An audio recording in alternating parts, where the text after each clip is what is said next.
दशैंको बेलामा हजुर अथवा चाहिँ हजुरको आफ्नो परिवारको सदस्य बिरामी हुनुभयो भने कहाँ जाने त? मेडिकल कलेज जाने, प्राइभेट अस्पताल जाने अथवा सरकारी अस्पताल जाने हो? त्यही कुराको सल्लाह दिनको लागि चाहिँ म यो भिडियो बनाउन गइरहेको छु। नमस्ते, म डाक्टर किस्मत गुरुङ र यो भिडियो चाहिँ कसैको फाइदाको लागि अथवा कसैको नोक्सानीको लागि भन्दा पनि मलाई लागेको कुरा चाहिँ जुन चाहिँ हजुरहरूले चाहिँ यदि दशैंको बेलामा बिरामी हुनुभयो भने चाहिँ यस्तो गर्दाखेरि चाहिँ यो ठाउँमा जाँदाखेरि चाहिँ राम्रो उपचार पाउनुहुन्छ है भनेर चाहिँ सल्लाह दिन खोजिरहेको छु है। यो सधैँ 100% राइट हुन्छ भन्ने पनि छैन, तर मलाई लाग्छ म भएको भए त्यस्तै गर्थेँ र त्यही सल्लाह चाहिँ म हजुरहरूलाई दिन गइरहेको छु। दशैंको बेलामा प्राय हस्पिटलहरूमा डाक्टर भेट्न गाह्रो हुन्छ, किनभने डाक्टरहरू पनि मान्छे हो हैन, डाक्टरहरूले पनि दशैं मनाउनु पर्ने हुन्छ, त्यसैले डाक्टर भेट्नलाई गाह्रो हुन्छ।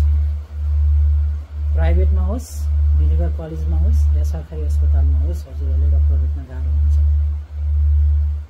स्पेसल्ली ठुला कन्सल्टेन्टहरू, ठुला डाक्टरहरू भेट्न गाह्रो हुन्छ है।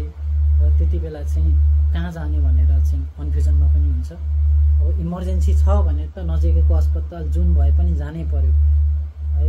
प्राइभेट हस्पिटल होस् या मेडिकल कलेज हो या सरकारी अस्पताल होस्, जानै पर्यो। तर कुनै बेला यस्तो हुन्छ कि इमर्जेन्सी पनि छैन तर पनि अस्पताल चाहिँ लानुपर्छ है जस्तो, अथवा अस्पताल चाहिँ जानुपर्छ है पनि, यस्तो सिचुएसन पनि हुनसक्छ। अथवा भनौँ इमर्जेन्सी नै छ भने पनि कुन चाहिँ अस्पतालमा जाने त उपचार राम्रो पाउनको लागि भन्ने कुरा पनि हुन्छ है। र यति बेला चाहिँ मलाई लाग्छ हजुरहरूले मेडिकल कलेजमा जाँदाखेरि चाहिँ एकदम ठिक हुन्छ जस्तो लाग्छ, किनभने ठुला डाक्टरहरू मेडिकल कलेजमा छुट्टीमा हुन्छन् नै, तर त्यहाँ अरू डाक्टर पनि हुन्छन् कि जसले चाहिँ पिजी पढ्दै गरेका डाक्टरहरू हुन्छन्, इन्टर्न गरिरहेका डाक्टरहरू हुन्छन् हैन। अनि त्यही भएर चाहिँ इन्टर्न सकिसकेका MBBS सकिसकेका डाक्टरहरू चाहिँ मेडिकल कलेजमा हुन्छन् है।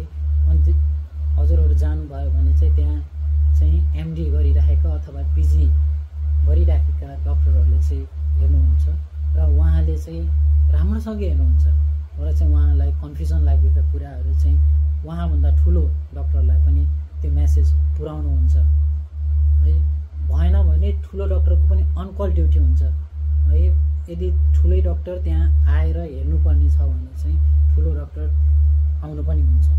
त्यही भएर मेडिकल कलेजका फाइदाहरू के भयो त भन्दाखेरि इमर्जेन्सीमै जाने बित्तिकै MBBS सकाएको डाक्टर अथवा चाहिँ इन्टर्नहरूले हेर्नुहुन्छ, त्यसपछि पिजीले अथवा MD गरिराखेका डाक्टरहरूले अवश्य हेर्नुहुन्छ। उहाँले चाहेमा भर्ना गर्नुहुन्छ, सकिन्छ भने चाहिँ औषधि दिएर डिस्चार्ज गरेर घर पठाउनुहुन्छ। होइन एकदम ठुलै डाक्टरले हेर्नुपर्ने छ भने चाहिँ उहाँले चाहिँ बोलाइदिनुहुन्छ जसको ठुलो डाक्टरको जसको अङ्कल छ। त्यही भएर चाहिँ मेडिकल कलेजमा जानु एकदम ठिक छ। अर्को प्राइभेटमा भनौँ, प्राइभेटमा चाहिँ हामीले चाहिँ युजल्ली MBBS भ्याएका डाक्टरहरूले हेर्नुहुन्छ है।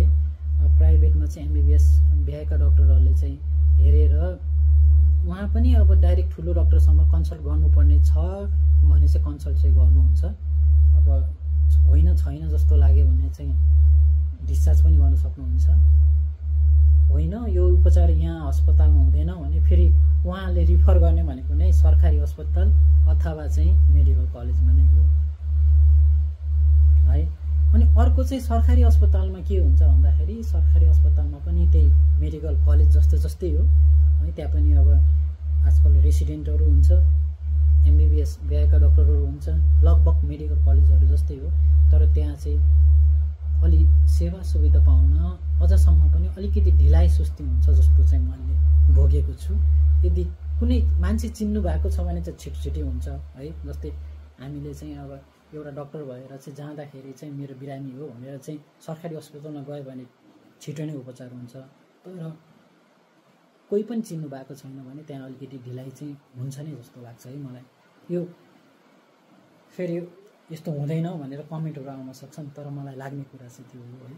त्यही भएर चाहिँ हजुरहरू बिरामी हुनुभयो भने चाहिँ मेरो अथवा मेरो चाहिँ फ्यामिलीमा अथवा मेरो परिवारमा कोही बिरामी भएको छ हुनुभयो भने चाहिँ म सुरुमा मेडिकल कलेजमा जान्थेँ है, अनि त्यसपछि चाहिँ सरकारी अस्पताल जान्थेँ र अन्तमा चाहिँ अब केही सिप नलाग्यो भने प्राइभेट हस्पिटलमा जान्थेँ। अब प्राइभेट अस्पतालमा जानको लागि पनि अब कुनै चिनेको डाक्टरहरू छ भने चाहिँ जाँदा राम्रै हुन्छ, यदि उहाँहरू आएर हेरिदिनुहुन्छ भने चाहिँ राम्रै नै हुन्छ। यो चाहिँ अस्पतालका फाइदा बेफाइदा कुराहरू भयो र यो मेरो आफ्नो भनाइ मात्र हो। अब दसैँको बेलामा बिरामी हुँदा कहाँ जाने भन्ने चाहिँ अब त्यो चाहिँ हजुरहरूले विवेक लगाएर हजुरहरू जहाँ जान पनि सक्नुहुन्छ। लास्टमा चाहिँ अन्त्यमा चाहिँ चाहिने भनेको चाहिँ राम्रो उपचार हो होइन। अब कसैसँग खर्च छैन भने सरकारी अस्पताल जाँदा सरकारी अस्पताल एकदम राम्रो उपचार हुन्छ, अलिकति ढिला सुस्ती मात्र हो, त्यहाँ जान सक्नुहुन्छ। मेडिकल कलेजमा पनि राम्रो उपचार हुन्छ, त्यहाँ जान सक्नुहुन्छ। प्राइभेट अस्पतालमा चाहिँ राम्रो उपचार हुने नै भयो, तर दसैँमा चाहिँ राम्रो उपचार पाइन्छ भनेर चाहिँ म अलि डाउटमा हुन्छु, किनभने धेरै जसले डक्टरहरू दसैँमा चाहिँ बिदामा बस्नुहुन्छ जस्तो लाग्छ है। त्यही भएर चाहिँ मेडिकल कलेजको चाहिँ फाइदा छ जस्तो लाग्छ। हजुरहरूलाई अब जहाँ जानु मन लाग्छ त्यहीँ जानु होला। नमस्ते।